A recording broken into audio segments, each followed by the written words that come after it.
আসসালামু আলাইকুম। আসেন দারুণ একটা গল্প শোনাই আপনাদের। একজন মানুষ ছিল যার জীবনটা পাপে ভরা ছিল। তার প্রতিদিনের কাজ ছিল মানুষকে কষ্ট দেওয়া, মিথ্যা বলা এবং কি নিজের ইচ্ছার পিছনে চলা। একদিন সে গভীর রাতে একা বসে ভাবলো, আমি কি আর কখনো আল্লাহর কাছে ফিরে যেতে পারবো?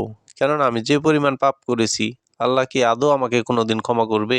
এই কথা বলার সাথে সাথে হালকা একটি মৃদু বাতাস তার কানে এসে বলে যায়, তুমি যতই পাপ করো না কেন, আল্লাহ তোমাকে ক্ষমা করার জন্য প্রস্তুত রয়েছেন। কেননা আল্লাহর রাগ যে পরিমাণ তার থেকে ক্ষমার পরিমাণ আরো বেশি। সে এই জিনিসটা উপলব্ধি করার পর তার মনে হলো, আমি যদি এখন তওবা না করি তাহলে আমার শেষটা খুব খারাপ হবে।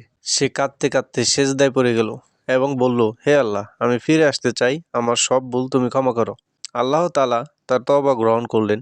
সে নতুন জীবন শুরু করলো। পাপের জীবন শেষ করে নামাজ পড়তে লাগলো, মানুষকে সাহায্য করতে লাগলো এবং আল্লাহর পথে চলতে লাগলো।